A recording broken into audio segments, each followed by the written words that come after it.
ഹരിശ്രീ ഗണപതയേ നമ. അവിഘ്നമസ്തു. ഓം നമോ ഭഗവതേ വാസുദേവായ. ശ്രീകൃഷ്ണ പരമാത്മനേ നമ. എല്ലാ ഭക്തമക്കൾക്കും എൻ്റെ വിനിതമായ പ്രണാമം.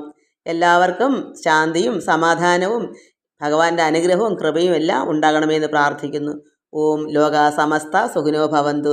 നമ്മൾ ഭഗവാൻ കണ്ണനെ കാളിയൻ ചുറ്റി വരിഞ്ഞ് താഴ്ത്തി കുട്ടികളെല്ലാം വിഷമിച്ചു. അവസാനം ഭഗവാൻ തന്നെ ചുറ്റെല്ലാം ഇളക്കിയിട്ട് പൊങ്ങി വന്നു കാളിയൻ്റെ മസ്തകത്തിൽ നൃത്തമാടുന്നു. അതിൻ്റെ തുടർച്ചയാണ് നമുക്ക് വായിക്കാനുള്ളത്. ദശകം 56 കാളിയമർദ്ദനത്തിൻ്റെ തുടർച്ച തന്നെയാണ്. നമുക്കത് വായിക്കാം. ദശകം 56 കാളിയമർദ്ദന തുടർച്ച. ശ്ലോകം 1. ഇത് മർദ്ദനം ഒരു നൃത്തത്തിൻ്റെ രൂപം ആയതുകൊണ്ടാണ് ഇത് ഒരു ടൂൺ ഉണ്ടാക്കി ഇത് ചൊല്ലുന്നത്. അതിങ്ങനെ അത് എഴുതിയേക്കുന്നത്. രുചിരകമ്പിത കുണ്ടല മണ്ഡല സുചിരമീശന നർത്തിത പന്നകേ അമരതാടിത ദുന്ദുഭി സുന്ദരം വിയതി ഗായതി ദൈവതയൗവതേ. രുചിരകമ്പിത കുണ്ടല മണ്ഡല സുചിരം ഈശന നർത്തിത പന്നകേ അമരതാടിത ദുന്ദുഭി സുന്ദരം വിയതി ഗായതി ദൈവതയൗവതേ. ഇവിടെ പറയുന്നു, കാളിയൻ്റെ ഭണങ്ങളിൽ ഭഗവാൻ മനോഹരമായി നൃത്തം ആടിയപ്പോഴാകട്ടെ, കാരണം അത്ര സുന്ദരമായ കുഞ്ഞ് കണ്ണൻ, അത് ഒരു പ്രത്യേക കണ്ടാൽ എന്തും ആരും കൊതിക്കുന്ന ഒരു രൂപമല്ലേ ഭഗവാന്റെ. അപ്പോൾ അത്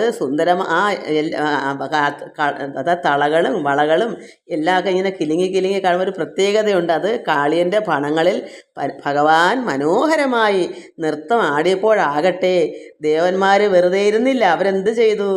അത് കണ്ടപ്പോൾ അവർക്ക് തനിയേ അങ്ങ് ഇത് കണ്ടപ്പോൾ സന്തോഷം കൊണ്ട് എന്ത് ചെയ്തു? പെരുമ്പറ കൊട്ടി. ദേവന്മാർക്ക് അവിടെ നന്നായി പെരുമ്പറ കൊട്ടിയിട്ട് ദേവസ്ത്രീകൾ എന്ത് ചെയ്തു? അതിനൊപ്പിച്ച് തന്നെ ഗാനാലാപനവും നടത്തി. അവർക്ക് സന്തോഷമായി. കാരണം കാളിയൻ്റെ തലയിലിങ്ങനെ ഭഗവാന്റെ നൃത്തം കണ്ടപ്പോൾ നമുക്ക് തന്നെ അറിയാം, നമ്മൾ ഒരു പാട്ട് അങ്ങനെ ഒന്ന് കാണുമ്പോൾ നമ്മൾ അറിയാതെ താളം അടിച്ചു പോകത്തില്ലേ? ചില പാട്ടുകളൊക്കെ കേൾക്കുമ്പോഴും ഇതൊക്കെ വരുമ്പോൾ അതുപോലെ തന്നെയാണ് ദേവന്മാരും അവിടെ ചെയ്തത്. ഇത് ഭഗവാന്റെ ആ കാലിൻ്റെ ചവിട്ടും ആ നല്ല നൃത്തമൊക്കെ കണ്ടപ്പോൾ അവർ പെരുമ്പറ കൊട്ടി ദേവന്മാർ, ദേവസ്ത്രീകൾ അതിനൊപ്പിച്ച് തന്നെ ഗാനാലാപനവും നടത്തി. അതാണ് ഇതിൽ പറയുന്നത്. ഇത് ആര് പറയുക? ഭട്ടതിരിപ്പാട് ഭഗവാനോട് പറയുക. അവർ കണ്ണൻ ഇങ്ങനെ നൃത്തം ചെയ്തപ്പോൾ അവരൊക്കെ ഇങ്ങനെ ചെയ്തില്ലേ ഭഗവാനെ ഗുരുവായൂരപ്പ എന്ന് പ്രാർത്ഥിക്കുന്നു. ആരാണ് വർണ്ണിച്ച് പ്രാർത്ഥിക്കുന്നത്? ഗുരുവായൂരപ്പനോട് പറയുന്നത്. ഇതെല്ലാം ഭട്ടതിരിപ്പാട്, ഭക്തനായ ഭട്ടതിരിപ്പാടാണ്. നമ്മളും ഇത് മനസ്സിലാക്കി ഭക്തിപൂർവ്വം നമുക്കും സ്തുതിക്കണം ഭഗവാനെ. ശ്ലോകം 2.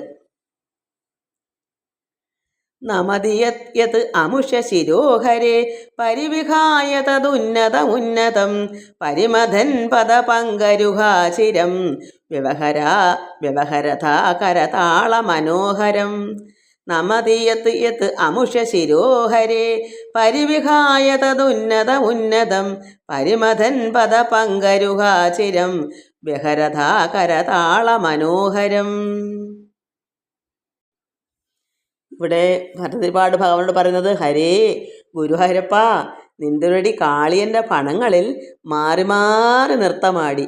ഒന്ന് താഴുമ്പോൾ അത് മറ്റൊന്ന് പൊങ്ങും. അങ്ങനെ അങ്ങോട്ടും ഇങ്ങോട്ടും മാറി മാറി തന്നെ കാല് ഒന്നിളക്കുമ്പോൾ അടുത്തതിൽ ഇങ്ങനെ നൃത്തമാടി, മാറി മാറി നൃത്തമാടി.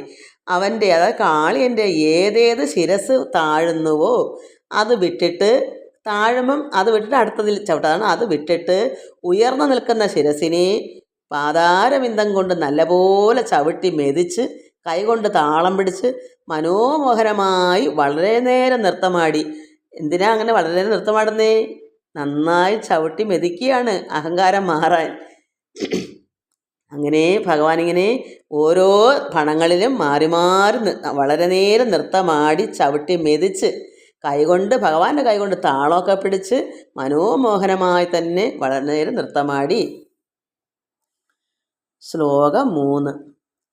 ത്വദവഭഗ്ന വിഭുഗ്ന ഭണാഗണി ഗളിത ശോണിത പാദസി ഫണിപതൗ അവസീദതി സന്നത ത്വദബലാസ്തവ മാധവ പാദയോ ത്വദവഭഗ്ന വിഭുഗ്ന ഫണാഗണേ ഗളിത ശോണിത ശോണിത പാദസി ഫണിപദൗ അവസീദതി സന്നത തദബലാസ്തവ മാധവ പാദയോ ത്വദവഭഗ്ന വിഭുഗ്ന ഫണാഗണേ ഗളിത ശോണിത ശോണിത പാദസി ഫണിപദൗ അവസീദതി സന്നത തദ് അബലാസ്തവ മാധവ പാദയോ.